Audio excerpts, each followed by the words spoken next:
Friends, स्वागत है आपका मेरे यूट्यूब चैनल में।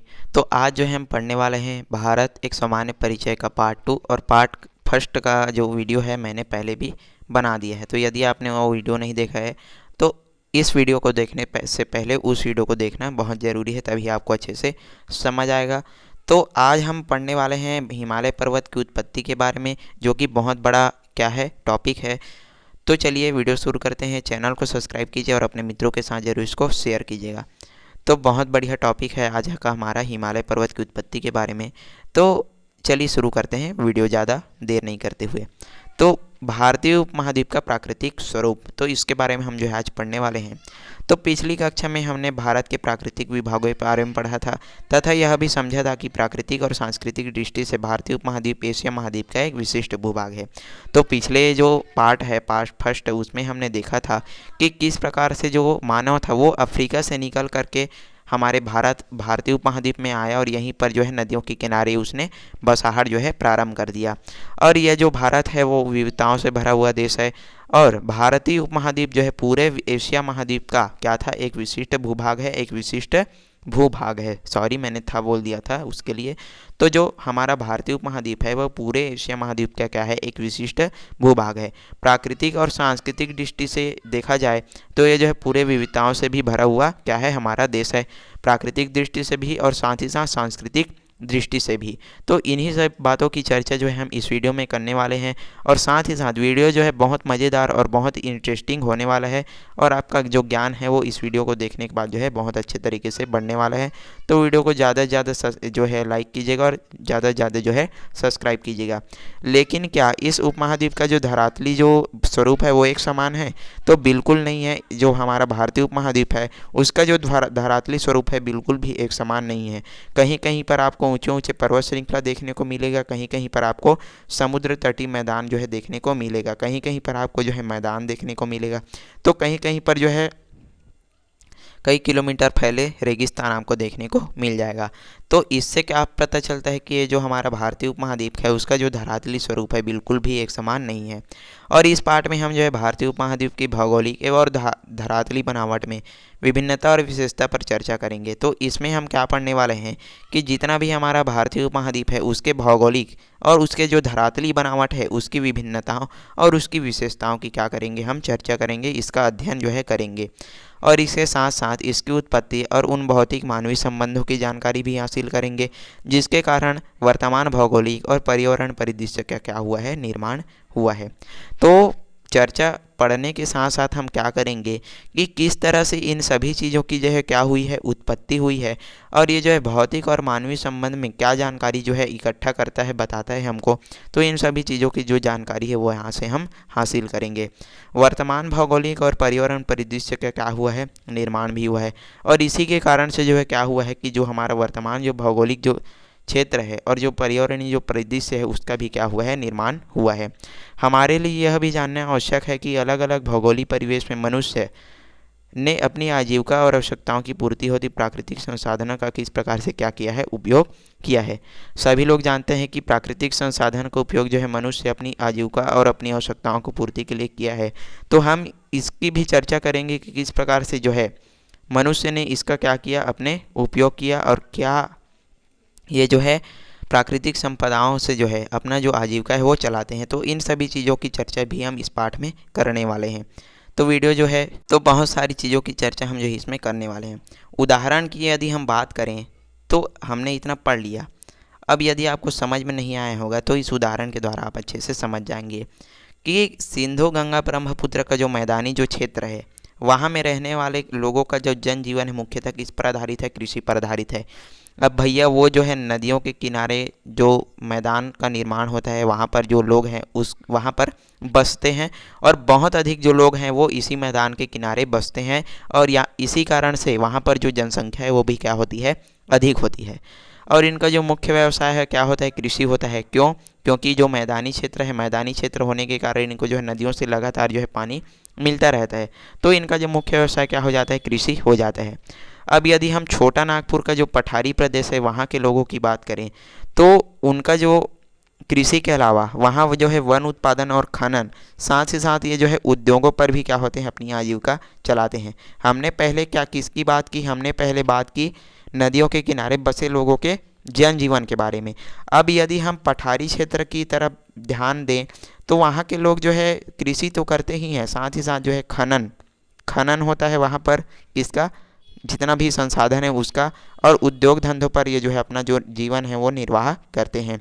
अब यदि हम थार के मरुस्थल की बात करें, तीसरे नंबर पर आ जाता है थार का मरुस्थल।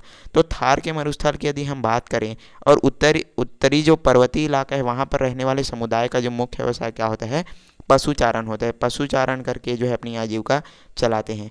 तो इससे हम जो है क्या समझ रहे हैं कि अलग अलग क्षेत्रों में रहने वाले लोगों का जो जीवन है, जो आजीविका है, वो अलग अलग प्रकार से चलती है। अब इसी तरह यदि हम बात कर लें समुद्र तटीय मैदान की, समुद्र तटीय मैदानों की, तो वहाँ का मुख्य व्यवसाय क्या है, ये जो है मछलियों पर अपना जो जीवन है वो निर्वाह करते हैं। तो कहने का मतलब ये है कि अलग अलग धरातली संरचना के आधार पर उन लोगों का जो बसाहट है, लोगों का जो रहन सहन है, वो जो है अलग अलग है। साथ ही साथ उनकी जो जीविका है वो भी अलग प्रकार से चलती है। तो आई होप ये जो चीज़ें हैं वो समझ चुके होंगे। विज्ञान और तकनीकी का लगातार क्या हो रहा है, विकास हो रहा है। फलस्वरूप भौगोलिक और पर्यावरणीय स्थितियों में लगातार क्या हो रहा है, बदलाव हो रहा है। आज जो विज्ञान है, जो तकनीक है, बहुत अधिक मात्रा में क्या हो चुका है, इसका विकास हो चुका है। हम सैकड़ों दूर बैठे अपने मित्र से फ़ोन पर बातचीत कर सकते हैं, जो और कई प्रकार की यहाँ पर क्या हो चुका है, विकास हो चुका है। और ये जो भौगोल इसका जो परिणाम क्या हुआ, भौगोलिक और पर्यावरण की स्थिति में लगातार भी इससे क्या हुआ, बदलाव हुआ। और कुछ बदलाव ऐसे भी हुए जो कि मानव के लिए क्या थे, समस्याएं पैदा कर रहे थे। विज्ञान और तकनीकों का विकास तो हुआ, लेकिन इससे जो है भौगोलिक और पर्यावरणीय स्थिति में बहुत अधिक मात्रा में क्या हो चुका है, समस्या पैदा हो चुका है। और इन समस्याओं से निपटने के लिए हमें सामाजिक, आर्थिक और राजनीतिक संदर्भ में इसको समझना होगा। तो अभी इस समस्याओं से निपट नहीं सकते, फिर भी यदि हम चाहें तो इसको जो है निपटने के लिए सामाजिक तौर पर, आर्थिक तौर पर, राजनीतिक तौर पर इसको निपटाया जा सकता है। चलिए अब आगे बढ़ते हैं। भारतीय उपमहाद्वीप के उत्तर में स्थित पामीर की गांठ की कई पर्वत श्रेणी जो है निकलती है, जैसे कि हिंदू कुश हो गया, काराकोरम, कुंथुल, थ्यांग सान और हिमालय। तो जो पामीर की गांठ है वहाँ से जो है कई पर्वत श्रेणियों का क्या होता है, उद्गम होता है, वो जो है निकलती है, जैसे कि हिंदू कुश हो गया, काराकोरम, कुंथुल, थ्यांग सान और हिमालय। तो ये आज का जो हमारा पाठ होने वाला है, हिमालय के बारे में होने वाला है कि किस प्रकार से जो हिमालय की उत्पत्ति हुई थी। अब प्रायद्वीप पठार की उत्तरी सीमा पर जो है विंध्याचल और जो सतपुड़ा की पहाड़ियाँ क्या है, स्थित है। साथ ही साथ उत्तर पश्चिम में यदि हम बात करें तो वहाँ पर अरावली श्रेणी है। और ये जो मैं आपको एक चीज़ बता दूँ कि जो है अरावली श्रेणी जो है प्राचीन जो है पर्वतमाला के अंतर्गत आता है, तो आपको इसको याद रखना है। यदि आपके परीक्षा में पूछे कि हिमालय जो है प्राचीन है या नया है, तो आपको लिखना है कि ये जो है नवीन पर्वतमाला है। कौन सा, हिमालय नवीन पर्वतमाला है, जबकि जो अरावली है वो क्या है, प्राचीनतम पर्वतमाला है। तो आपको इसको अच्छे से याद रखना है। पश्चिम में सह्याद्री पर्वत श्रृंखला, पूर्वी घाटी में निम्न पहाड़ियाँ और पूरी समुद्र तटीय जो मैदान है वो स्थित हैं। क्या ये सब दिखने में एक जैसे हैं और एक ही समय में बने हैं? बिल्कुल नहीं। क्या ये जो हिमालय पर्वत है और जो मैदान है वो एक जैसे दिखते हैं क्या? बिल्कुल नहीं दिखते। क्या हिमालय पर्वत और जो समुद्र तटीय मैदान हो एक जैसे दिखते हैं क्या? बिल्कुल भी नहीं दिखते। और ना ही ये भी एक समय में इनका निर्माण हुआ है। तो इसी के आधार पर संरचना, शैल समूह और भू आकृति की भिन्नता के आधार पर जो है भारत की भू संरचना को जो है 5 प्रमुख भागों में इसको विभाजित किया गया है। और अभी आता है भैया, ये है हमारा इम्पोर्टेंट। जितना भी पढ़े हम जो है पिछले पार्ट में और अभी, वो तो एक छोटा सा सामान्य सा परिचय था, लेकिन जो चीज़ इम्पोर्टेंट है वो अब आने वाला है, यहाँ पर से शुरू हो जाते हैं। तो अब आपको अच्छे से ध्यान से इसको पढ़ना है, और मैं भी जो है आपको अच्छे से पूरे सभी चीज़ों को समझाते हुए पढ़ूंगा, भले ही हमारा वीडियो कितना भी लंबा क्यों ना हो जाए और कितना भी इसका जो पार्ट है बनाना पड़े, हम जो बना लेंगे, लेकिन अच्छे से इसको समझते हुए पढ़ेंगे। और आपको बता दूं कि ये जो है हमारा क्या है, सेकंड पार्ट है। तो फर्स्ट पार्ट यदि आपने नहीं देखा है तो जा कर के देख सकते हैं। तो अब आता है भैया, हमने पहले क्या पढ़ा कि क्या सभी चीज़ें जो है, जितनी भी चीज़ें थी वो एक समान तो नहीं थी, और ना ही इसका जो उत्पत्ति है वो एक ही समय में हुआ था। तो अब बात आता है कि पूरा जो हमारा भारत देश है उसको जो है संरचना, शैल समूह और भू आकृति कि भिन्नता के आधार पर इसको जो है 5 भागों में इसको बांटा गया है, 5 टाइप में इसको जो है विभाजित किया गया है। तो अब इसको जो है हम अच्छे से डिटेल से समझने वाले हैं। तो पहले नंबर पर आता है उत्तर तथा उत्तर पूर्वी पर्वतमाला, दूसरे नंबर पर आता है उत्तर का विशाल मैदान, तीसरे नंबर पर आता है प्रायद्वीपीय पठार, चौथे पर आ जाता है समुद्र तटीय मैदान और द्वीप समूह, और पाँचवें नंबर पर आता है आपका भारतीय मरुस्थल। तो यदि आप इन सभी चीज़ों को समझ जाएंगे तो पूरे भारत को आपको समझने में बहुत क्या होगी, आसानी होगी। पूरे भारत को हम अच्छे तरीके से, बेहतरीन तरीके से जो है समझ जाएंगे। तो चलिए थोड़ा सा इसमें जो है मैं हिंट कर देता हूँ कि क्या क्या पढ़ने वाले हैं हम जो है। तो उत्तर और उत्तर पूर्वी पर्वतमाला, तो इसमें भैया हम पढ़ने वाले पूरा हिमालय का जो एरिया है उसको पूरा कवर करने वाले हैं कि हिमालय पर्वत की उत्पत्ति कैसे ही, वहाँ के लोगों का जनजीवन कैसा है, क्या खाते हैं, क्या होता है, क्या व्यवसाय है, और बहुत सारी चीज़ों की चर्चा जो है हम इसमें करने वाले हैं। सेकंड नंबर पर यदि आप आ जाएं तो उत्तर का विशाल मैदान, तो उत्तर के विशाल मैदान में जो है हम नदियों के द्वारा जो है बनाए गया जितना भी मैदान है उसकी चर्चा करेंगे, साथ ही साथ नदी और उसकी सहायक नदी की भी चर्चा हम जो है इसमें करने वाले हैं। तीसरे नंबर पर आ जाता है प्रायद्वीप पठार, तो प्रायद्वीप पठार में जो है पूरे प्रायद्वीप पठार का जो है अध्ययन करने वाले हैं, वहाँ का जो पूरा एरिया है उसको कवर करेंगे। चौथे नंबर पर जो है समुद्र तटीय मैदान और द्वीप समूह को कवर करेंगे, और पाँचवें नंबर पर आता है मरुस्थल, तो इसमें जो है हम भारतीय मरुस्थल को कवर करने वाले हैं। तो एक एक चीज़ को जो है पूरे बारीकी से, पूरे डिटेल से जो है हम समझेंगे। भले वीडियो, मैं बार बार बोल रहा हूँ, भले वीडियो लंबा हो जाए लेकिन हमको अच्छे से समझना है। तो ज़्यादा से ज़्यादा लाइक कीजिएगा वीडियो को, और ज़्यादा से ज़्यादा शेयर और सब्सक्राइब कीजिएगा। तो चलिए आज शुरू करते हैं उत्तर और उत्तर पूर्वी पर्वतमाला। तो इससे पहले हम जो है बहुत ही सरल और बहुत ही छोटा छोटा जो चीज़ है वो समझने वाले हैं। तो वीडियो को जो है आपको बिना स्किप के देखना है। और ये जो हिमालय पर्वत की उत्पत्ति इतना सरल है, इतना सरल है, मैं आपको ऐसे सरल शब्दों में समझाऊंगा कि एक बार यदि आप वीडियो देखेंगे तो आपको अच्छे से याद हो जाएगा, और याद नहीं हुआ तो वीडियो को आपको दोबारा देखना पड़ेगा। तो चलिए आज हम पढ़ेंगे हिमालय पर्वत की उत्पत्ति। तो चलिए शुरू करते हैं। ये जो है फर्स्ट है, तो इन्हीं में से है, इन्हीं में से जो है कई प्रकार के हम जो है इसमें टॉपिक पढ़ने वाले। मात्र ये भले ही चीज़ इतने छोटे में लिखा गया है, लेकिन इसी में जो है हमारा इतने में लगभग मैं बोल दूं तो 10 से 12 पार्ट इसके बनने वाले हैं पूरे इस पाठ के। किसका? जो भारत एक सामान्य परिचय है उसका। तो अब आता है हिमालय पर्वत की उत्पत्ति किस तरह से हुई। तो हम जो है कैसे आएंगे, ऊपर से, यानी कि हिमालय पर्वत से आएंगे, फिर प्रायद्वीप मैदान की तरफ बात करेंगे, उसके बाद प्रायद्वीप पठार में चले जाएंगे, उसके बाद जो है समुद्र तटीय मैदान है उसकी चर्चा करेंगे, और अंत में करेंगे भारतीय मरुस्थल की चर्चा। तो चलिए पढ़ते हैं। पृथ्वी के किसी भी भूभाग की धरातली बनावट और स्थलाकृतियों के बनने में पृथ्वी की दो शक्तियों की प्रमुख भूमिका होती है, और वे हैं अंतर्जनित और बहिर्जनित शक्तियाँ। अब सबसे पहले जब तक आप इन चीज़ों को नहीं समझेंगे तो हिमालय पर्वत की उत्पत्ति को नहीं समझ सकते। तो वीडियो को आपको स्किप नहीं करना है। मतलब पृथ्वी का कोई भी भूभाग, कोई भी धरातल जब बनता है तो उसमें बनने में दो प्रमुख शक्तियों की क्या होती है, अहम भूमिका होती है। और उनमें क्या होता है, पहले नंबर पर आपका आ जाता है अंतर्जनित शक्ति, और दूसरे नंबर पर आता है आपका बहिर्जनित शक्ति। तो अब जाने कि ये जो अंतर्जनित और बहिर्जनित शक्तियाँ वास्तव में होती क्या है। तो भूकंप, ज्वालामुखी पृथ्वी के भीतर चलने वाली अंतर्जनित शक्तियों के परिणाम होते हैं, जो धरातल पर विभिन्न प्रकार की स्थलाकृतियों का क्या करते हैं, निर्माण करते हैं।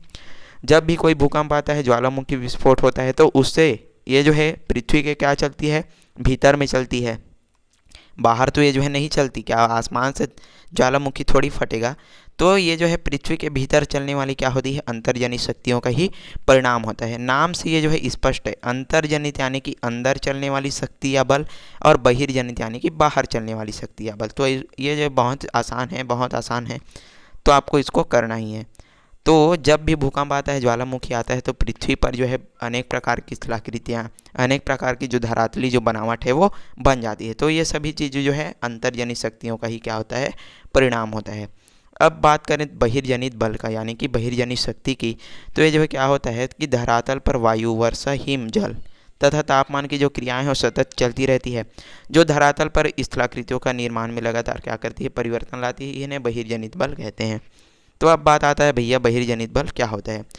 तो हमारा जो धरातल है उसमें वर्षा होती है, वायु जो है चलता रहता है, हिमपात होता है, जल, साथ ही साथ तापमान में भी क्या होता है, परिवर्तन होते रहता है। तो इससे क्या होता है कि जो हमारी धरातली जो स्थलाकृतियाँ हैं वहाँ पर जो है अनेक प्रकार के परिवर्तन, अनेक प्रकार के जो बदलाव है वो इन शक्तियों के द्वारा हमको देखने को मिलते हैं, जो कि बहिर्जनित बल कहलाते हैं। अचानक से यदि तापमान बढ़ जाए, गर्मी के दिनों में आप देखे होंगे कि खेत वगैरह में क्या पड़ जाती है, दरारें पड़ जाती है। तो ये क्या होता है, बहिर्जनित बल के कारण होती है। ज़्यादा वर्षा हो गया तो इससे भी अनेक प्रकार की स्थलाकृतियों का क्या हो जाता है, निर्माण हो जाता है। जो हिमपात हो गया तो उससे भी अनेक प्रकार की स्थलाकृतियों का निर्माण हो जाता है। तो ये सभी चीज़ें जो है बल के कारण होती है और इनको जो है बोला जाता है बहिर्जनित बल। तो आई होप आप ये जो चीज़ें हैं वो समझ चुके होंगे, अंतर्जनित बल और बहिर्जनित बल। जो पृथ्वी के बाहर चलती है उसको बोला जाता है बहिर्जनित बल, और जो पृथ्वी के अंदर चलती है उसको बोला जाता है बहिर्जनित बल। और ये जो है आपके एग्ज़ाम में पूछे ही जाते हैं, तो आपको इसको करके ही जाना है। अब आता है, क्या आप जानते हैं कि जो पृथ्वी का बाहरी आवरण पटल, जिसको क्या बोला जाता है, स्थल मंडल, विभिन्न शैल खंडों से बना है और इनको बोला जाता है प्लेट। इसको तो भैया हम 6वीं 7वीं से ही पढ़ते आ रहे हैं कि जो हमारा पृथ्वी का जो आवरण है पटल, इसको स्थल मंडल कहते हैं। वो जब विभिन्न प्रकार के शैल खंडों से मिलकर के बना होता है और इन्हीं शैल खंडों को प्लेट कहा जाता है। अब पृथ्वी का जो धरातली 6 प्रमुख प्लेटों और कई छोटे छोटे प्लेटों से मिलकर के बना हुआ है। मतलब ये जो हमारा जो पृथ्वी का जो धरातल है, 6 प्रमुख प्लेट, 6 प्रकार के प्लेट जो है प्रमुख है, साथ ही साथ और छोटे बड़े कई प्लेट से मिलकर के पृथ्वी का जो धरातल है वो बना हुआ है। और ऐसे प्रमुख प्लेटों में से एक प्लेट है हमारा भारतीय प्लेट, इंडियन प्लेट। तो इन्हीं 6 प्रमुख प्लेटों में से हमारा एक कौन सा प्लेट है, भारतीय प्लेट है, इंडियन प्लेट है। इसको तो हम जानते हैं, इसका तो नाम सुना ही होगा। अब चलिए आगे बढ़ते हैं। तो ये सभी प्लेट क्या होते हैं, भूगर्भीय बल के कारण सरकती रहती, यानी कि क्या होते हैं, गतिशील होते हैं। मतलब ये जो है बहुत धीरे धीरे गति से, इतने मंद गति से सरकते हैं कि इसको तो हम देख नहीं सकते। तो सामान्यतः इनकी जो गति होती है उसका हमें पता नहीं चलता। सरकने की प्रक्रिया इतनी मंद होती है कि हम केवल इसकी कल्पना ही कर सकते हैं और ना अपने जीवन में इसको देख सकते हैं। ये 1 वर्ष में कुछ ही सेंटीमीटर खिंच सकती है। मैंने आपको पहले भी बताया कि ये जो है बहुत ही मंद गति से इतने धीरे धीरे सरकती है कि हम इसको देख नहीं सकते, लेकिन इसका जो कल्पना है वो हम कर सकते हैं। ये जो प्लेटें हैं, आज भी ये जो हमारा इंडियन प्लेट है वो क्या हो रहा है, खिसक रहा है। जो भारतीय प्लेट है हमारा वो भी आज भी खिसक रहा है। और ये जो है 1 वर्ष में कुछ ही सेंटीमीटर, 1 साल में जो है कुछ ही सेंटीमीटर ये जो है खिसकता है अपने जगह से। और ये चित्र में देख सकते हैं हिमालय की चोटी। अब बात आता है हमारा जो मेन टॉपिक है कि भैया हिमालय पर्वत की उत्पत्ति किस तरह से हुई थी। तो करोड़ों वर्ष भारतीय प्लेट भूमध्य रेखा के दक्षिण में जो है क्या था, स्थित था। जो हमारा इंडियन प्लेट था, भारतीय प्लेट था, वो भूमध्य रेखा के किसमें, दक्षिण दिशा में क्या था, स्थित था। अब ये जो है आकार में क्या था, काफ़ी बड़ा था। जो प्लेट था हमारा इंडियन प्लेट, जो भारतीय प्लेट, वो आकार में काफ़ी बड़ा था, काफ़ी क्या था, विशाल था। और जो ऑस्ट्रेलियन प्लेट है इसी का क्या था, हिस्सा था। मतलब इसी का हिस्सा था, कहने का मतलब क्या है कि भारतीय प्लेट का ही हिस्सा क्या था, ऑस्ट्रेलियन प्लेट था। अब लेकिन ये जो कई प्लेट जो है कई हिस्सों में टूट गई और ऑस्ट्रेलियन प्लेट जो है दक्षिण पूर्व में और इंडियन प्लेट जो है उत्तर दिशा में खिसकने लगा। तो यहाँ पर बोलने का क्या मतलब है कि जो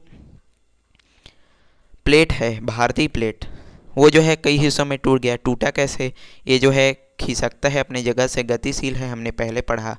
तो ये जो है प्लेटों से टकरा करके जो है कई हिस्सों में जो है टूट जाता है। अब ये जो ऑस्ट्रेलियन प्लेट था वो जो है भारतीय प्लेट का क्या था, हिस्सा था। तो ये जो ऑस्ट्रेलियन प्लेट था वो जो है दक्षिण पूर्व में, और जो इंडियन प्लेट था वो जो है उत्तर दिशा में खिसकने लगा। और उत्तर दिशा में कौन सा प्लेट स्थित था, कौन सा, तो ये था यूरोपीय जो प्लेट था वो जो है स्थित था। अब जैसे जैसे जो हमारा जो भारतीय प्लेट था, इंडियन प्लेट था, वो जो है खिसकता रहा उत्तर दिशा में, और जैसे उत्तर दिशा में खिसकने के बाद ये जो है यूरोपीय प्लेट से जा कर के टकरा जाता है। अब भैया ये जो दोनों प्लेट है वो आपस में टकरा गए, एकदम तबाही हो गई। कैसा हुआ कि इन दोनों में जो है प्लेटों के बीच एक बहुत बड़ा सागर था जिसको टेथिस सागर कहा जाता है। अब टेथिस सागर दोनों प्लेटों में बहने वाली नदियों द्वारा लाए गए अवसादों का जमाव हो रहा था काफ़ी समय से। तो अब यहाँ पर एक बहुत अच्छे तरीके से इसको आपको समझना है, बहुत आराम से इसको पढ़ना है। समझते हैं, चलिए। दोनों प्लेटों के बीच बहुत बड़ा क्या था, सागर था। दोनों प्लेट यानी कि इंडियन प्लेट, यूरोपीय प्लेट, उन दोनों प्लेटों के बीच एक बहुत बड़ा सागर था जिसको टेथिस सागर कहा जाता है। अब क्या होता है, टेथिस सागर में जो है नदियाँ काफ़ी समय से जो है अवसादों का, कई वर्षों तक जो है अवसादों का क्या कर चुकी थी, जमाव कर चुकी थी। समुद्र में जो नदियां हैं वो समुद्र से जाकर के मिलती है। अब जो नदियां हैं वो अपने रास्ते में जो कुछ भी अवसाद वगैरह जितना भी है सब चीज़ उसको बहा करके ले जाती है और कहाँ डाल देती है भैया, समुद्र में डाल देती है। तो जितना भी अवसाद है उसका जो जमाव है कहाँ हो चुका था, टेथिस सागर में, किनके द्वारा, नदियों के द्वारा। अब क्या होता है कि सागर में जमा हो रहे अवसाद अधिक दबाव के कारण धीरे धीरे ऊपर उठने लगे और इस तरह से 5 करोड़ 50 लाख वर्ष पहले हिमालय पर्वत की उत्पत्ति होती है।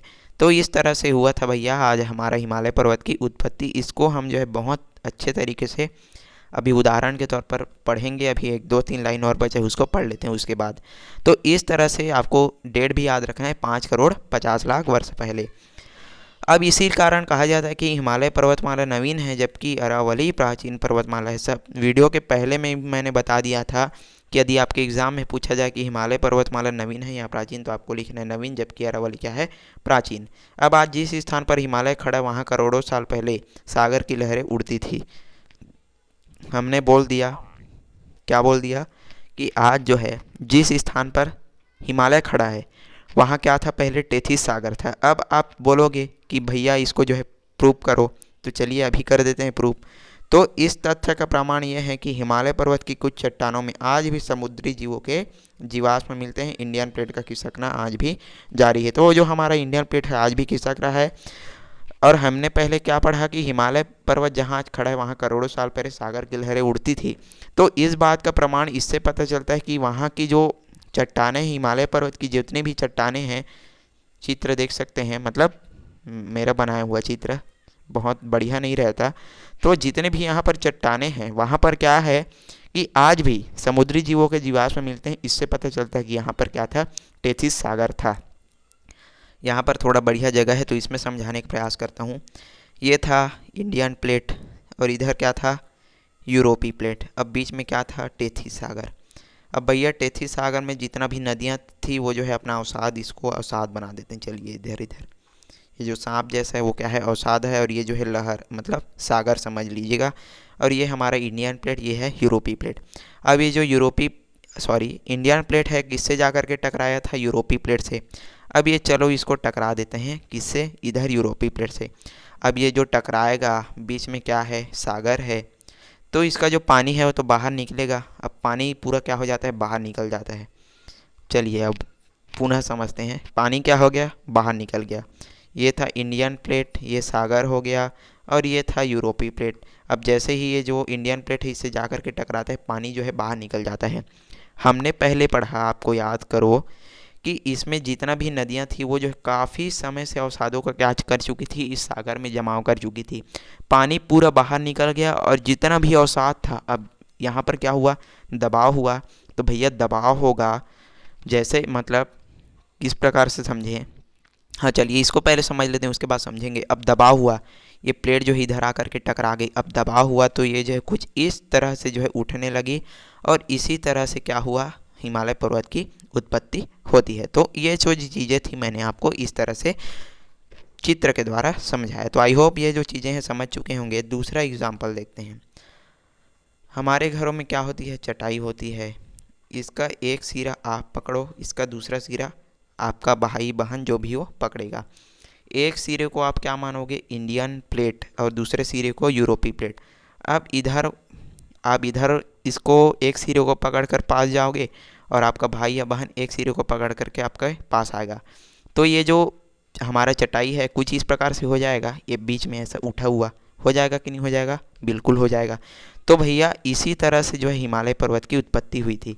इधर इंडियन प्लेट था और इधर कौन था, यूरोपी प्लेट। अब ये जो है इधर जाके टकराएगा तो बाहर, और ये इधर टकरा गया।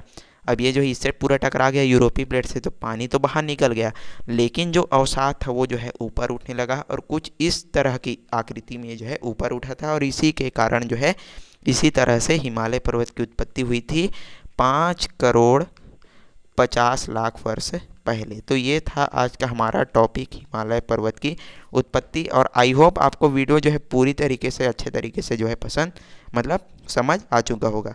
तो आज के लिए बस इतना ही रखते हैं। तो यदि वीडियो जो है आपको अच्छे से समझ आया होगा तो लाइक कीजिएगा, और साथ ही साथ जितना हो सके अपने मित्रों के साथ जो है इसको ज़रूर शेयर कर दीजिएगा, ताकि वो भी जान सके, उनको भी अपने पढ़ाई में मदद मिल सके। कोई भी परीक्षा की तैयारी कर रहे हैं तो उनको भी मदद मिल सके। तो ज़रूर से ज़रूर इसको क्या कीजिएगा, सब्सक्राइब शेयर जो है कीजिएगा, और जितना जल्दी हो सके, जितना ज़्यादा हो सके सब्सक्राइब कीजिएगा। मैं आपको बता दूं कि मेरे चैनल में अभी जो है बहुत ही कम सब्सक्राइबर हैं, और इतना सारा वीडियो मैं डाल चुका हूँ फिर भी मेरा सब्सक्राइबर जो है नहीं बढ़ा है। और ये सभी चीज़ें आपके सपोर्ट के द्वारा ही होगा। जितना आप जो है सपोर्ट करोगे उतना ही मेरा चैनल जो है ग्रो होगा, और मैं आपको इसी तरह का जो वीडियो है वो ला करके देता रहूँगा। तो आई होप ये जो चीज़ें हैं वो आप समझ चुके होंगे। तो चलिए मिलते हैं अगले वीडियो में, तब तक के लिए पढ़ते रहिए। धन्यवाद।